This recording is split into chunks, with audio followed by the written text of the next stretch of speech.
So as I start this morning, I'm going to give away my age a little. So I don't know if you who can remember the song Why Me Lord from Chris Christopherson.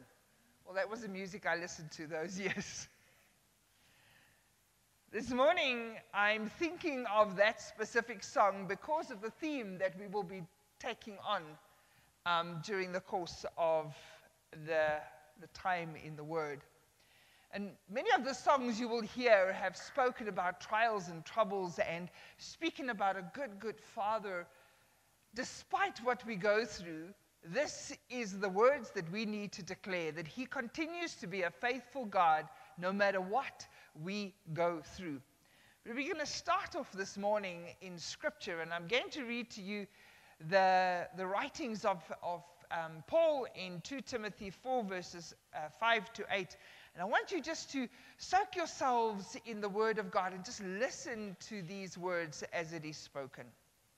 But you and I, keep your head in all situations, endure hardship, do the work of an evangelist, discharge all the duties of your ministry.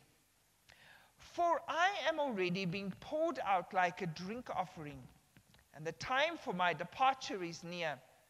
I have fought the good fight. I have finished the race. I have kept the faith.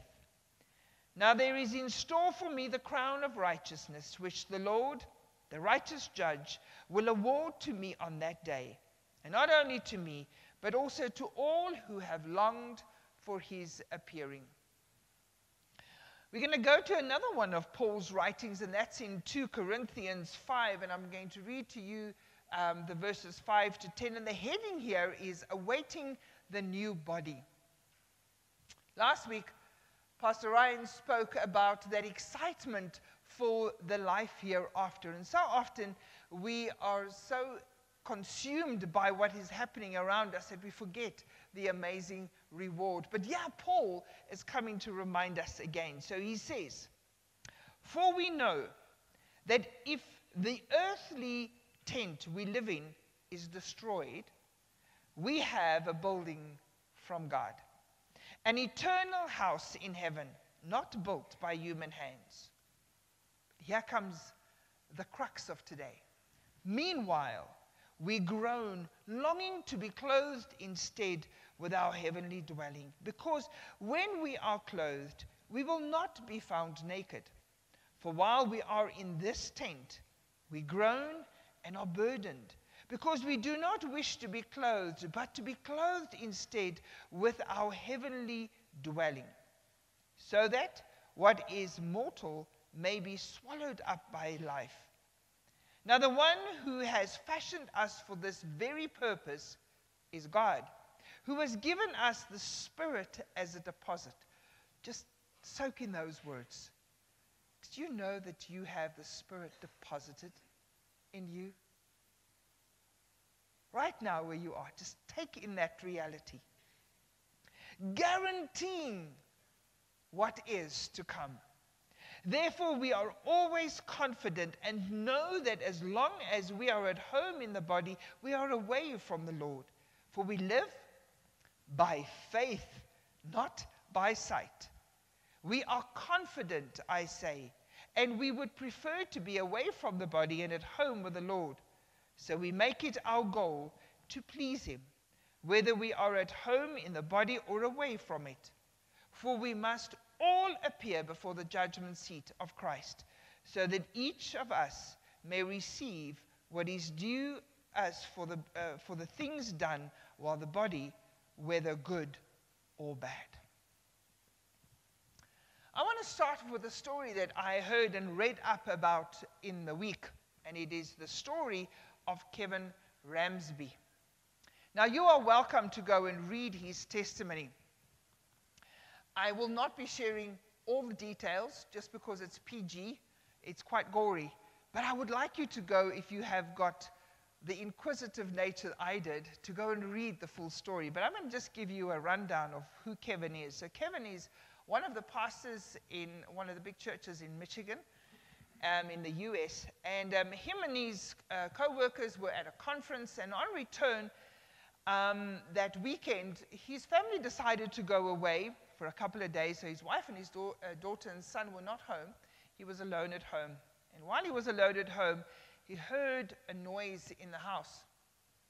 So he was trying to find a baseball bat, but couldn't find anything, so came down with a racket, a tennis racket. I can actually picture that, that scene. Unfortunately, his attacker was armed with a bit more. He was armed with a knife that he had found in Kevin's kitchen. When they met at the bottom of the stairs, the attacker really attacked him. He stabbed him 37 times. In the head, back of the neck, in the stomach, all over his body. This picture doesn't show it, but there's quite a scar across his face as well. After a while, he collapsed and he was lying there, believing that this was the end. And he started praying while the attacker continued robbing the house. And he prayed for his wife, that his wife would remember and know that he loved her dearly. He prayed for his daughter, that she would grow up to be a beautiful young woman and meet a God-fearing man. He also prayed for his son, that his son would never be angry at ministry. But as he was praying and thinking that this was his last prayers and breath, he heard a voice clearly saying to him, "Kevin, get up. You've got work to do." He got up from a strength that he did not know, found his way out of the back of the kitchen, and there he walked towards his neighbor, where they found him on the porch, unrecognizable from the blood that he was covered in. They called the ambulance, which rushed him to hospital. The doctors then phoned his wife and said, "You need to come quickly." It was the longest trip that she had ever done. It was quite a couple of hours' drive to the hospital. They believed he would not make it. But on the operating theater, the doctors found that not one of the organs had been hit by this knife. They operated on him, and it was a long journey of therapy, of trauma counseling, until the one day he met with his attacker in the courtyard. And all he could say to him was that I'd forgiven him. I forgave you because Jesus forgave me much. His ministry today with a group of others are now to inmates, especially those on death row. But the amazing thing of this story of Kevin is that when he was asked by the officer that was busy doing the investigation, "How did you get to the house, your neighbor's house?" He said, "I walked." He says, "It's impossible. We found your footprints in the blood that you left in the kitchen. But the whole trail that you said that you had walked over the grass to your, and even on the porch of your neighbors, there wasn't a drop." He goes, "Because I was carried by God." Go read his story. I did not fill in the gory details as they were. It's quite inspiring.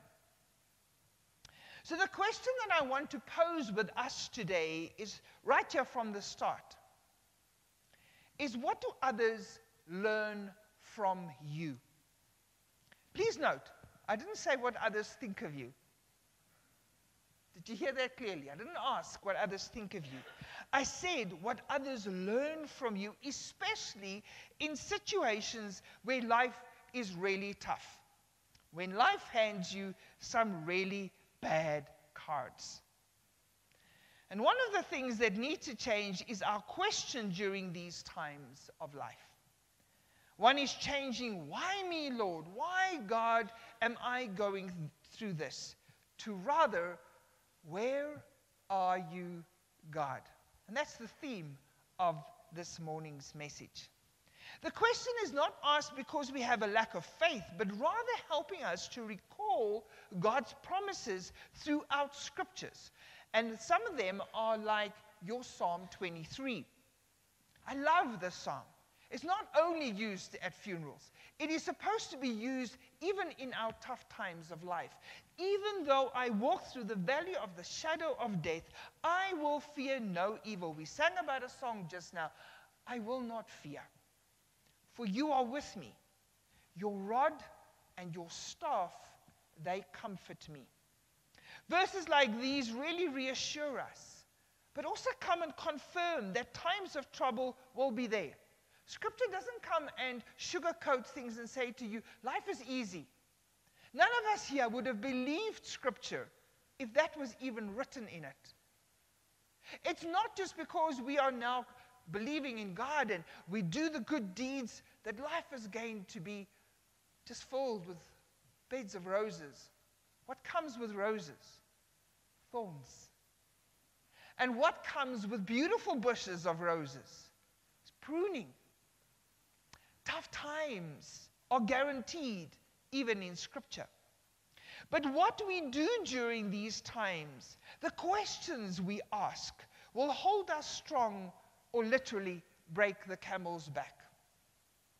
Paul, in 2 Timothy's passage, is telling us that we are to keep your head in all situations. Endure hardships. And believe you me, Paul knew them.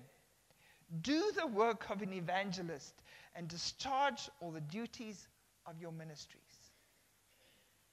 Kevin, amidst what he was going through, the trauma, made a decision to forgive, to choose life, to minister and evangelize to those even who attacked him. Paul was a man that endured so much, and he never knew when the last time was that he would actually be speaking to someone or putting pen to paper. I don't know if it was pens in those years, but he didn't know when his last hour would be. But yet he was able to continue and say, I have fought the good fight. I have finished the race, and I have kept the faith. All the songs that we wrote, we speaking about not our victory, but the victory that God has had in our lives. Is this something that our lives are teaching others? Can we too be known as that one that is of strong faith and that we have fought the good fight? At our staff devotion this week, we looked at the life of Joseph and how he, no matter what he was going through, kept his faith. He did his ministry well. If it was in that pit, if it was in slavery, in the house of his master, if it was in prison, if it was in the chambers, if it was as a governor. He worked well to such an extent that others could see God's favor. Yes, even those who did not believe in the God of Israel, who did not even know the God that he served. And his story reminds us of another verse that Paul wrote in his letter to the Romans, one that we know well, Romans 8 verses 28. And we know that for those who love God, all things work together for the good, for those who are called according to his purpose. The good is not necessarily here on earth, but we know that Paul also speaks about the good that is to come. God was and is actively busy no matter what is going on in Joseph's life and ours. God was actively busy in the life of Kevin Ramsby, even though he lay in the pool of blood ready to die, so that even his attacker had time to come to know God's favor and give him an opportunity to come to know Christ as his Lord and Savior. Will our lives be a legacy despite the circumstances, despite the challenges and difficulties we go through? Is our lives carrying the story of Christ actively busy in our lives because we continue to be that evangelist, telling others about the goodness of God? Does our lives bear witness to Christ in a way we never stop praying, never stop believing? We are choosing to be joyful no matter what, and practicing gratitudes in our homes, in our workplaces, our prisons, our hospital beds, the dreaded doctor's rooms, and each and every one of us in our situations. Those who hold on to their faith have their foundations firmly in Christ. What is your foundation made of? What is it built on? Is it also prayer, joy, and gratitude, no matter what your circumstances are? Now, knowing some of our stories, I know that one sometimes feels we just don't want this pain anymore. It needs to go away. It needs to end. The trials and the tribulations need to be overcome as soon as possible so that we can testify how good God is. But that may never come or come soon. We just heard Peggy speak about 20 years of waiting for this tumor to be removed. Sometimes it doesn't come as quickly as we wish. I know that I have mentioned Sarah, a friend of mine, who passed away. And I know I've mentioned her name before. But today I want to mention her again, and how her life, despite the fact that she was losing her battle against cancer, still encouraged those around her to hold strong to their faith, no matter what the outcome was in her life and the prayers people were praying for her. You see, we need to get the space where we can testify that God is good no matter the outcome, and that God is good during our trials. We're not alone. God is there with us. God is good while life is falling apart around us. Is our faith of such that others who are watching, do they get disheartened because we are disheartened? Or is their faith strengthened because our faith is so strong in Christ? I remember when my late dad was at his end. He was very ill. He suffered for 7 years from cancer. But when we visited and we asked him how he was doing, he would always say, "Well, thank you, my baby, because God is good." We could see that he was not doing well. The body cannot lie to us the way they look. But he didn't want anybody to get disheartened because he knew his fate. He was going home to his heavenly Father.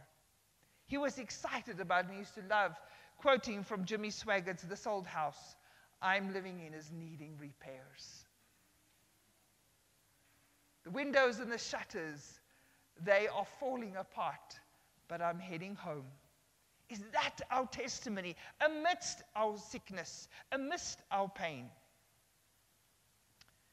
Can we, in our pain, still encourage the lost, the weak of spirit, the downtrodden, the sick, even though we are not holding it together ourselves? Have you ever seen that one who is ill, really ill, but yet they're an encouragement to someone else?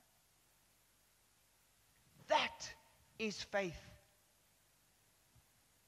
Is our legacy one of never giving up like Paul, not knowing what tomorrow actually will bring, or not actually knowing even what the next hour was bringing for Paul, but yet he stood strong and he was faithful? There is a quote that I want to share with us today that says, "God doesn't always heal or protect us, but He always sustains us. He is by your side. He's by my side, holding your hand, leading the way even in your circumstances."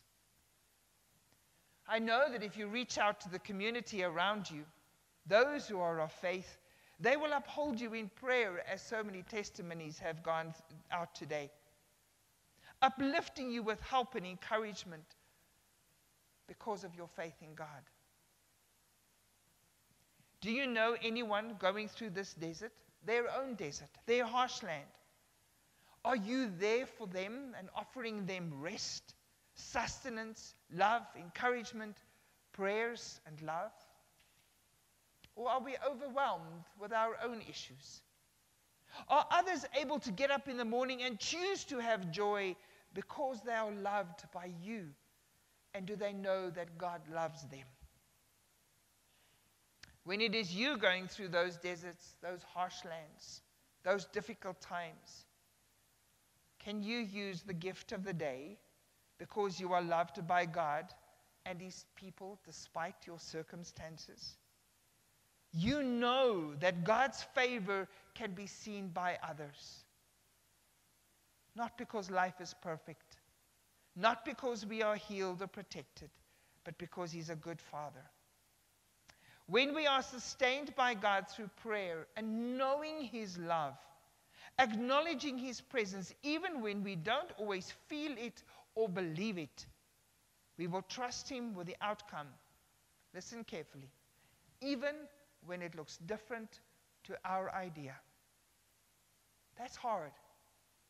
It is hard to trust God even if the outcome is not what we had envisaged. Making the most of the moment by choosing to have a beautiful day because you are loved makes the world of difference, not only to you, but also to others watching. The words choosing to have a beautiful day comes from my friend Sarah. Every time someone asked her how she was doing, she says, I've chosen to have a beautiful day. When they were leaving on December for their holiday, her husband Liam asked her, your body is weak. Do we really go to the seaside, all the way to the Cape? And she says, yes. My plans haven't changed. God is in control. She saw the sea for the last time, and then she went home. She chose to have a beautiful day. Now, I don't pretend, and I really want to make you understand this. I do not pretend to understand what you're going through. Life is really hard. And please know that I will never downplay your circumstances. However, you might be asking the very question that so many of us often do. How do I do life when it is so hard? How do I get through these circumstances and these situations? How do I actually have faith in God even though I don't feel Him present, I don't feel Him active, I don't see Him at work? How do I do this? How do we get through our deserts, our harsh lands, and our last moments of breath? First of all, we change why to where are you, God? So that God can reveal Himself to us in our moment of darkness. Next, we do not stop praying even if we believe God is not listening. You do not stop praying. We then choose joy and we practice gratitude despite the situation. Because then we are telling our situation that our God is stronger. Our joy does not come from the outcome of our situations, but our joy comes from knowing our Savior. And then we are to hold on to hope, as the psalm in the beginning of the service says to us. Please never let go of hope. Whatever else you do, please do not let go of hope. Hope is our only grip that we are never to let go of, the hope that is in Christ. You see, when you pick up God's word, you see that from the beginning, it is the story of God and His people in the garden without suffering. Go to the end of the Bible, Revelation 21, and you see God and His people again in the garden without suffering. But everything in between is God being present in the lives and the suffering and the pain of His people, never letting them go. Everything in between is the story of how God is there for His people amidst it all, fighting the battles with us, winning the war, and most of all, saving us. This all is so that we can hold on to hope despite it all. Have you found God in your story? That between the beginning and the end of your story? Do you find God? Do you experience Him in your life? Do you observe Him busy all the time, recognizing Him amongst the chaos, the mess, the joys, the challenges, the victories. Do you experience him? So what is your legacy? Is your legacy one of choosing to have faith, hope, and joy because God is there with us? And can we believe he is there with us even if we don't always feel him? That we believe in him even though we don't see him at all times, working in our lives? Or is our prayers are not answered the way we want? Do we turn from God? What is your legacy? Often our circumstances drive us to believe that God has abandoned us. And just when we're about to have a breakthrough, we decide to give up and just walk away from God. We believe he's not there. We believe that we didn't hear him. But if only we hold on to that fact that he says he is with us always, we will lean upon him instead of ourselves. Don't allow your circumstances to let you miss the place Jesus has gone to prepare for us, because we have made our circumstances greater than our God. We spoke victory words over ourselves in some of these songs. Do we really believe them? Can we really tell our darkness and our circumstances that our God is greater than that? Don't let our circumstances steal away what God has promised in his word. And what he did is he promised us with so many evidence in these stories in between the beginning and the end of the Bible. Let us learn to carve them in our hearts. And of course, what he did promise is that he will never leave us or forsake us. The week that passed, on Thursday, I was asked to do a Hulde Blake. I didn't even know what the word meant, at my uncle's funeral. The scary thing was I had to do the eulogy, as I know it, in Afrikaans. Now, I can probably speak what they call kitchen language in Afrikaans very well. But don't ask me to do a public speech there. But Google Translate was fantastic. So I was able to type out a eulogy to my uncle and then ask Google to translate it. But there were some words that I really felt, doesn't work well. So I drew my husband Nero, who is really good in his language, and he helped me. But one of the words that stood out for someone that was at the funeral as well says, "Wat beteken geëts?" Then I was able to answer. It is when we allow God's word to be engraved within our heart, that no matter what our circumstances are, we are able to go and draw from that wisdom of his promises. Is his word engraved upon our hearts and our memories, that we can tell our circumstances, I will choose to have a beautiful day. I will choose to be joyful. I will choose to be victorious, even if the outcome is different to my idea. Josh McDowell writes, I want to share with you these words. No matter how devastating our struggles, our disappointments and troubles are, they are only temporary.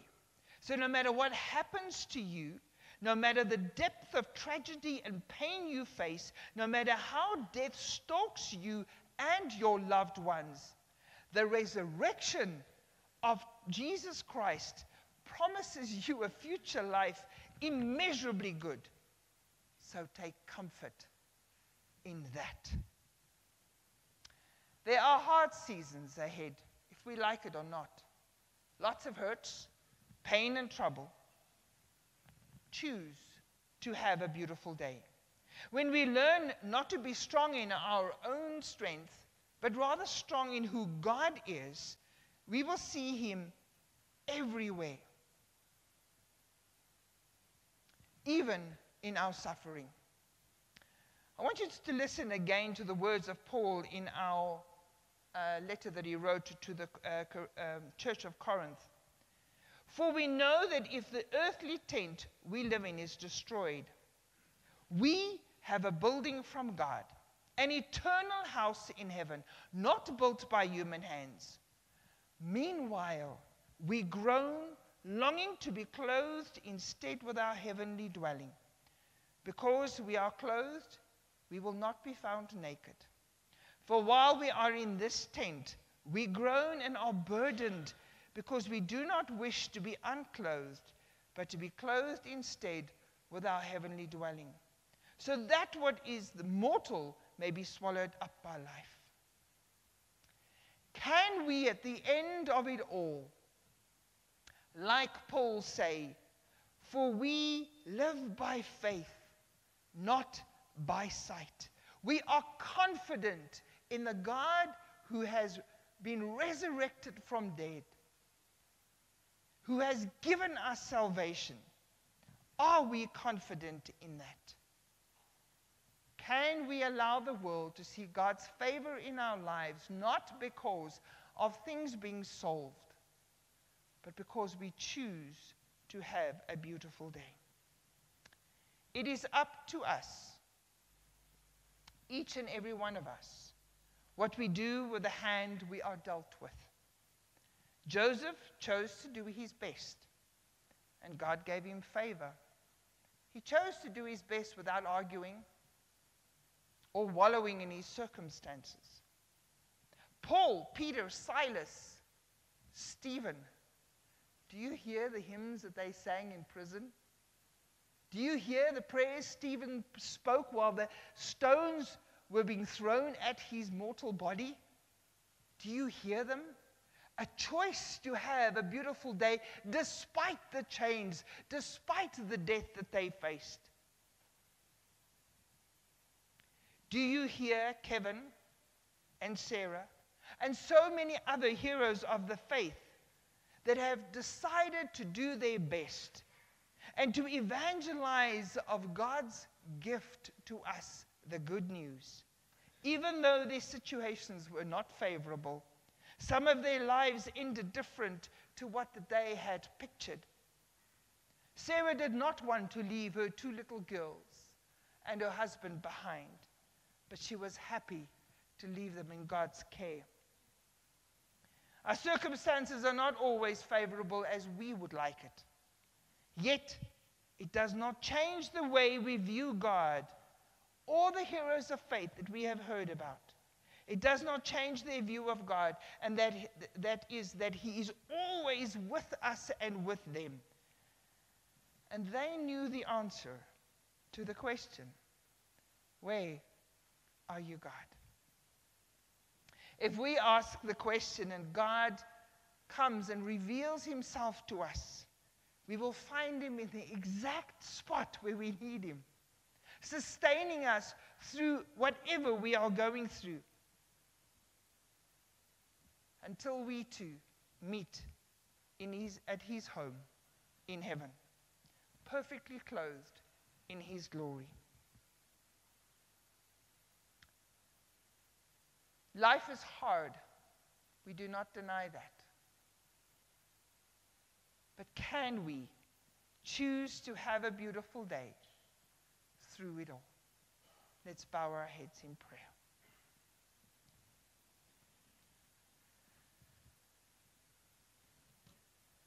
Heavenly Father, as we look back upon our lives, we can truly see the golden thread of your presence, of your glory, that just is always present no matter what we are going through. You are in our celebrations. You are in our battles. You are in the victories. You are the Savior. Dear Lord, you sustain us through it all. You are our hope. You are the one that shows favor. Dear Lord, nowhere did you change many of the situations that even your apostles had to face. As they faced the martyr's death, dear Lord, you were there with them. When Sarah breathed out her last breath, you were there with her. Dear Lord, as Kevin was ready to die, you commanded him to get up until his work was finished. Dear Lord, so many of us are ready to give up before our work is done. Let us, like Joseph, no matter where we find ourselves, honor you. Evangelize to those around us in our home, our workplaces, our prisons, our hospital beds, our doctor's rooms. Dear Lord, that you are God. And you are a good, good Father, despite what life hands us. Help us to choose to have a beautiful day. Help us to choose joy and gratitude despite our challenges. Help us to see you where you are in our lives, even when the outcome is not our idea. Thank you, dear Lord, for your sustenance. Thank you that you are enough. And thank you, dear Lord, that you uplift us out of the miry clay and you set our feet on solid rock. In Jesus' name, amen.